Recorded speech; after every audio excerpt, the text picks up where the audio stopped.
Good morning and welcome to Peace Out, where we are all figuring out together and learning together that we can just, whoops, knock my camera over. Peace out, right? It's a good day to peace out. If I knock the camera over, I'll just pick it up and keep talking. I won't even take a breath, right? Anyway, well, I might. I'll probably go, right? You have those moments in your lives and in your days, right, where we just go, well, what happened? What did I do now? All those kind of things, right? I hope you're having a good morning.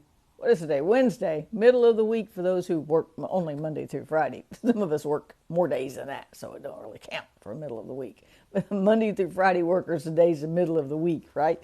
Anyway, I do hope you're having a good week. How did the challenge go yesterday? Did you do the just stopping 7 times a day and thanking God and praising God for stuff? Here was my challenge with the challenge. Once I stopped and said, oh God, I'm going to thank you for this. Something would trigger something in my mind. I'd say, oh, it's a good time to stop and thank God. And I would thank God and praise him for something. But the problem I had was that I didn't just stop with one thing, right? I didn't just say, I thank you for this. Okay, I'm moving on. It was like, and there's this, and then there's this, and then there's this. And man, this is awesome, God, right? And so it ended up being chains of things to thank him for. Maybe they were related and maybe they were unrelated, but each time it was just like there was more things. I think we can build on that. We can build on Thanksgiving because that opens up our heart to God, right? And so there's always something to be thankful for. And when God gives, if nothing else, when we experience that peace that he gives, we can be thankful. And you know what that peace you know what happens when we have peace in our heart? It makes worship easier.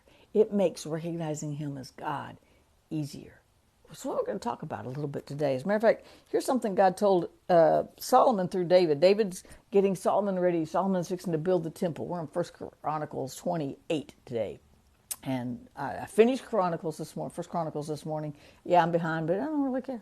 And I have a dilemma. Let me explain how the dilemma I have. I accidentally skipped 1st and 2nd Kings. How I did it, I don't know. I just opened my Bible, said it's time for Chronicles. I started reading Chronicles, and I went, I didn't read Kings. Now I have a dilemma. Do I read 2nd Chronicles first? Or do I stop that flow and go back and read 1st and 2nd Kings? And this is a real problem for analytical minds and type A personalities. I'm in a dilemma. And that's where I get in a pickle with situations too. I have these situations that come up and then I'm like, I don't know which to do, what to do, or what not to do. And I have to constantly go back and go, first off, it really doesn't matter. But my brain doesn't listen to that, right? But it really doesn't matter. The point is just read God's word. I don't care. That's what I've been doing the last few days, is kind of picking it up. And I've been in Psalm 119 a lot, some different things. I read a lot of different places. And then I go back to where I'm reading through, right? Because it's like, God doesn't care if we miss a day or if we read the whole Bible in a day. I don't know anybody who's ever done that, but that would be really cool, right? It doesn't matter if I read 13 chapters, if I read 13 verses, or if I just read one verse and meditated on it all day. The point is that we get his word in our heart. All right, so David tells Solomon this. He says, Solomon, I said, now, actually, let me back up just a little bit. In chapter 22, David told Solomon he was going to build the temple. See, David wanted to build the temple for God. He was like, it's not right that I live in a palace and God lives in a tent. So he wanted to build a temple, but God said, no, you're a man of warfare. You're a mighty warrior, but you've killed many people. There's lots of bloodshed. And so he said, I want your son Solomon to build the temple. And here's what he said. He said, but you will have a son who will experience peace and rest. Wow. God planned it so that in Solomon's kingship, the time of his kingship, Solomon did not see war. How did God do that? I don't know. It's kind of cool like that, right? He said, I'll give him peace with his enemies in surrounding lands. His name will be Solomon. I will give him peace and quiet to Israel during his reign. He is the one who will build a temple to honor my name. He will be my son. I will be his father. Isn't that something cool that God said? Did you know we're sons of God, sons, daughters, children of God? However you want to say it, we're God's kids, right? He's our father. He's our God. And he's telling David, he's like, he's going to have peace. And you know what David did? It was astronomical amounts of gold and iron, and he stored up iron so they would have the iron they needed to make the nails to hold the temple together, to build the temple. He stored up gold and silver and wood and all the things they would need. And then all Solomon had to do was build it, right? It's a really an amazing story here. So, but here's what God told Solomon on that, or through David. He said, Solomon, my son, get to know. This is old David talking to younger Solomon, right?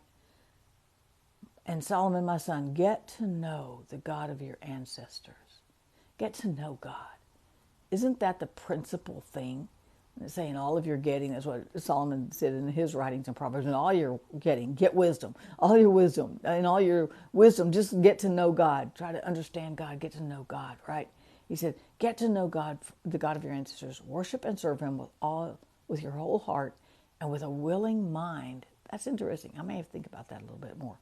Love him with your whole heart. Worship and serve him with your whole heart and with a willing mind. You got to get everything involved, your whole being involved, right? For the Lord sees every heart and understands and knows every plan and thought. We know that, right? If you seek him, you will find him.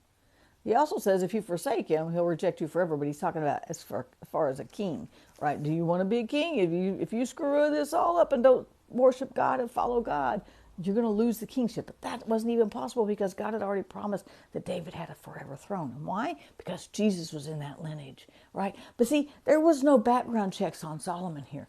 God didn't say, I can't use Solomon. You know who his mama is. His mom is Bathsheba. David messed up and went and stole Bathsheba. First he committed adultery. First he looked. Then he committed adultery. Then he had her husband killed. And then that baby died. But then he married her. God didn't say, oh, you come from a pretty rocky background there. I don't know. There was no background checks. God just said, Solomon's my man. I'm going to give him peace.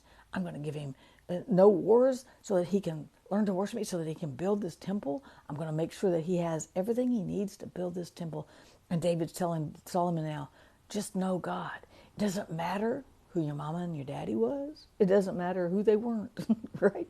Just for you, you got to know God. And this is coming from old David who hid in the cave and got to know God. And or when he was running from Saul, he got to know God when he was sitting in the pasture all alone, taking care of the sheep, protecting them from lions and bears. This is that same David talking to his son Solomon going, just know God.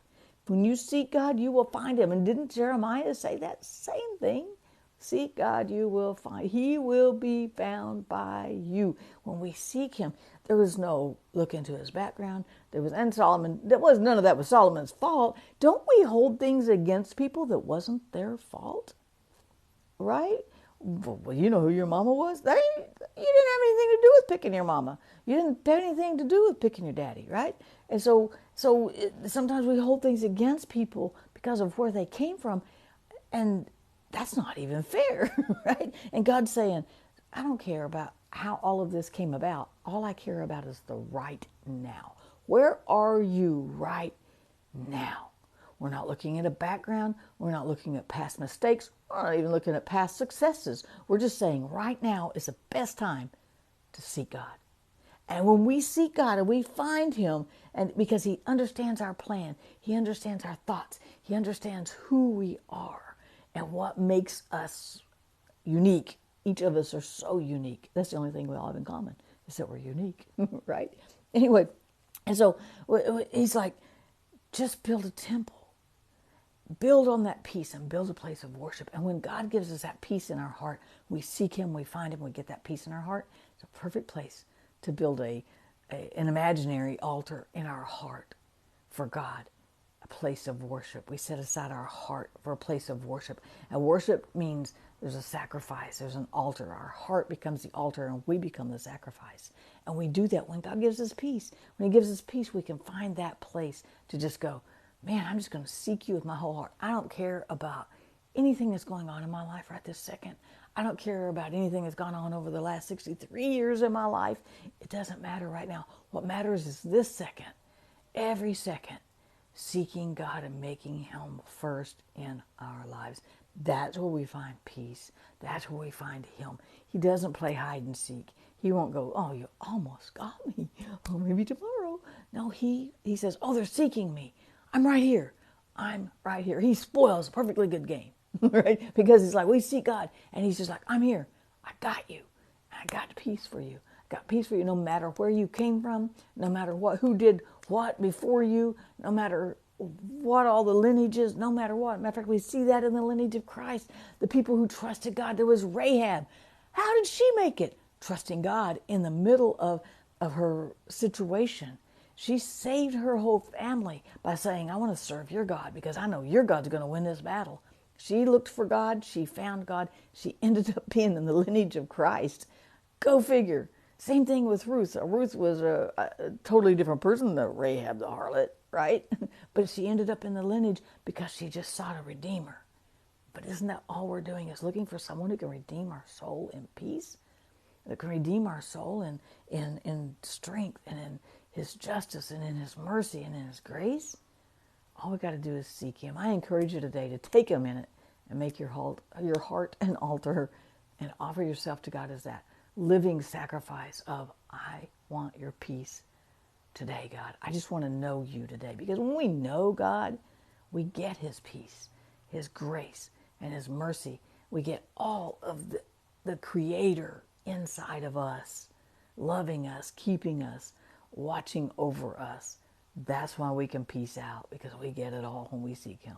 Peace out. Have a great day. I'll see you again tomorrow.